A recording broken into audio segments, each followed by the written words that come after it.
madaxweynihii saddexaad ay yeelan doonto maamulka Jubbaland ayaa maanta lagu doortay gudaha magaalada Kismaayo ee xarunta kumeelgaarka ee maamulka Jubbaland.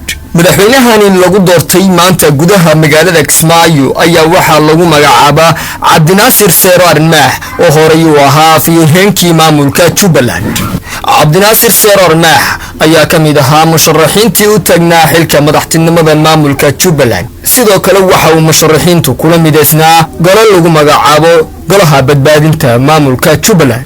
howlka doorashada ay ka dhacday maanta ayaa waxa ugu codeeyay dhammaan xildhibaanadii soo xaadiray howlkani doorashada. sidoo kale musharaxiintu kula mideysnaa golaha badbaadada maamulka Jubbaland ayaa gabi ahaantooda sheegay inay u tanaasuleen Cabdinaasir Seero Armaax oo noqonaya madaxweynihii saddexaad ee lagu doortay gudaha magaalada Kismaayo. dhaarinta madaxweyne Seero kadib waxa uu warbaahinta kula hadlay gudaha howlka doorashada ay ka dhacday.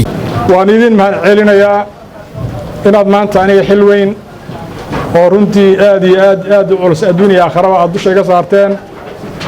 waxaan idin leeyahay soo dhawaada. ilaahay subxaanahu wa tacaala waxaan weydiisanayaa inuu nagu asturo wa ammaanaduna waa shay weyn. allah subxaanahu wa tacaala qur-aankiisu inoogu sheegay qaala tacaala inna cardana amaanata cala asamaawaati waalardi waaljibaal فأبين أن يحملنها وأشفقن منها وحملها الإنسان إنه كان ظلوما جهولا.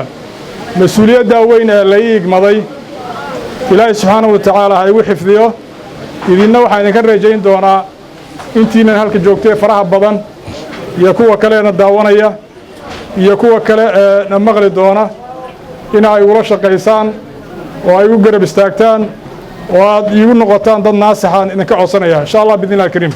qofka kitaab quraana gacanta saara oo ku dhaarto magaca Ilaahay subhanahu wa ta'ala wuxuu qaaday mas'uuliyad weyn. waxaan rajaynayaa sida dadka qaarkood ama mas'uuliyiin fara badan oo dadka Soomaaliyeed ay leeyihiin ay u dhaqmaan inaan ugu dhaqmin. waxaan raaci doonaa oo aan ku shaqayn doonaa mabaadiida iyo waxyaalaha ay ku heshiiyeen ummadda reer Jubbaland oo dastuurkooda uu qabo. taas markii aan dhaho walaalayaal Jubbaland waxaan ka soo maray wax fara badan. waxaan aad iyo aad ugu hambalyeeynayaa dawladda federaalka ee Soomaaliya oo ah dawladda dastuuriyan Jubbaland iyo isteedyada kale ee dhisan ayadu maartay hooyadii aabbaaba u ah